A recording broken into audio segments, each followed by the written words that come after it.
നമസ്കാരം. AICC general secretary Priyanka ഗാന്ധിക്കെതിരെ മോശം പരാമർശവുമായി BJP സംസ്ഥാന അധ്യക്ഷൻ PS ശ്രീധരൻപിള്ള.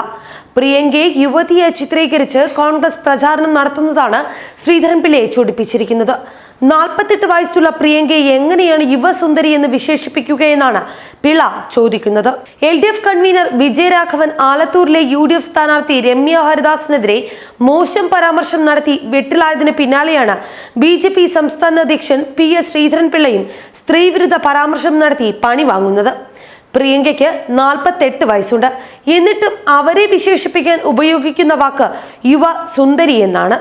പ്രിയങ്കയെ യുവതിയെ ചിത്രീകരിച്ച് ജനങ്ങളെ കബളിപ്പിക്കാനാണ് കോൺഗ്രസ് ശ്രമിക്കുന്നതെന്നും ശ്രീധരൻപിള്ള വിമർശിച്ചു.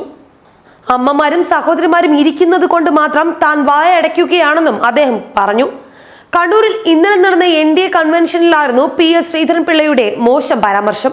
അതേസമയം പ്രിയങ്ക ഗാന്ധി വാരണാസിയിൽ മോദിയുടെ എതിരാളിയായേക്കുമെന്ന തരത്തിലാണ് റിപ്പോർട്ടുകൾ വ്യക്തമാക്കുന്നത്. ഇതിലൂടെ ഉത്തരേന്ത്യയിലെ പ്രവർത്തകരിൽ ആവേശം നിറയ്ക്കാൻ കഴിയുമെന്നാണ് കോൺഗ്രസ് വിലയിരുത്തുന്നത്. മോദിയെ നേരിടാൻ പ്രിയങ്ക തയ്യാറാണ്. ഇക്കാര്യം ആദ്യമേ തുറന്നു പറഞ്ഞതും പ്രിയങ്ക തന്നെയായിരുന്നു.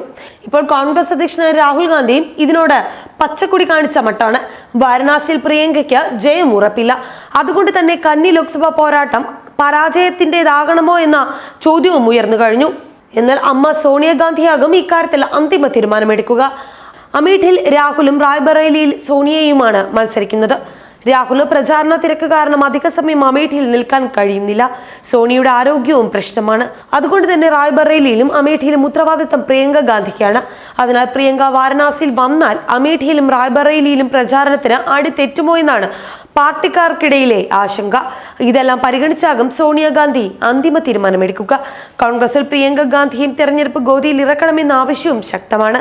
പാർട്ടിയുടെ UP ഘടകം ഇത് സംബന്ധിച്ച ആവശ്യം ഹൈക്കമാൻഡിനോട് ഉന്നയിച്ചു കഴിഞ്ഞു. എന്നാൽ നിലവിൽ ഇക്കാര്യം ദേശീയ നേതൃത്വം ഔദ്യോഗികമായ ചർച്ചയ്ക്ക് എടുത്തിട്ടില്ലെന്നാണ് പാർട്ടി വൃത്തങ്ങളിൽ നിന്ന് ലഭിക്കുന്ന സൂചന. പ്രിയങ്ക താല്പര്യം അറിയിച്ചാൽ മത്സരിക്കാൻ അനുവദിക്കുമെന്ന് കഴിഞ്ഞ ദിവസം രാഹുൽ വ്യക്തമാക്കിയിരുന്നു. ഇത് സംബന്ധിച്ച് പ്രിയങ്ക പാർട്ടിയോട് മനസ്സ് തുറന്നിട്ടുമില്ല. മകൾ മത്സരിക്കുന്നതിനോട് സോണിയാഗാന്ധിക്ക് അനുകൂലമായ തീരുമാനമില്ലെന്നാണ് സൂചന. പ്രധാനമന്ത്രി നരേന്ദ്രമോദിക്കെതിരെ വാരണാസിയിൽ പ്രിയങ്കയെ രംഗത്തിറക്കണമെന്ന ആവശ്യവുമാണ് UPയിൽ നിന്നുള്ള ഒരു വിഭാഗം നേതാക്കളും പ്രവർത്തകരും ഉന്നയിക്കുന്നത്. ഇത് UPയിൽ കോൺഗ്രസ് തരംഗം എത്തിക്കുമെന്നാണ് കണക്ക് കൂട്ടുന്നത്. നിലവിൽ കോൺഗ്രസും SP-BSP പ്രതിപക്ഷ സഖ്യവും വാരണാസിയിൽ തങ്ങളുടെ സ്ഥാനാർത്ഥികളെ പ്രഖ്യാപിച്ചിട്ടില്ല. മോദിക്കെതിരെ പൊതു സ്ഥാനാർത്ഥിയെ നിർത്തുന്നത് സംബന്ധിച്ച് കക്ഷികൾക്കിടയിൽ അണിയറ ചർച്ചകളും സജീവമാണ്. അങ്ങനെ പ്രതിപക്ഷത്തിന്റെ പൊതു സ്ഥാനാർത്ഥിയായി പ്രിയങ്ക എത്താനും സാധ്യതയുണ്ട്. തെരഞ്ഞെടുപ്പിന് ശേഷം വയനാട് നിലനിർത്തി രാഹുൽ അമേഠിയെ ഒഴിഞ്ഞാൽ പ്രിയങ്കയെ അവിടെ നിർത്തുന്നതും പാർട്ടി പരിഗണിച്ചേക്കും. വാരണാസിയിൽ പ്രിയങ്ക കളത്തിലിറങ്ങിയാൽ മോദിക്ക് പ്രചാരണത്തിനായി കൂടുതൽ സമയം അവിടെ ചെലവഴിക്കേണ്ടി വരും. രാഹുൽ രാജ്യത്തുടനീളം പ്രചാരണം നടത്തുമ്പോൾ മോദിയെ വാരണാസിയിൽ തളച്ചിടുന്നത് തങ്ങൾക്ക് നേട്ടമാകുമെന്നാണ് കോൺഗ്രസിന്റെ കണക്കുകൂട്ടൽ. മോദി മത്സരിക്കുന്ന മണ്ഡലം എന്ന നിലയിലാണ് വാരണാസി ശ്രദ്ധിക്കപ്പെടുന്നത്. 3,71,784 വോട്ടിന്റെ ഭൂരിപക്ഷമാണ് മോദിക്ക് മണ്ഡലത്തിലുള്ളത്.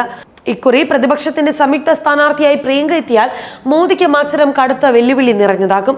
ഇന്ദിരാഗാന്ധിയുടെ മുഖഭാവവുമായി പ്രിയങ്ക വാരണാസിയിൽ എത്തിയാൽ ഇവിടെ അട്ടിമറി പോലും സാധ്യമാണ്. ന്യൂസ് ഡെസ്ക് മറുനാടൻ TV.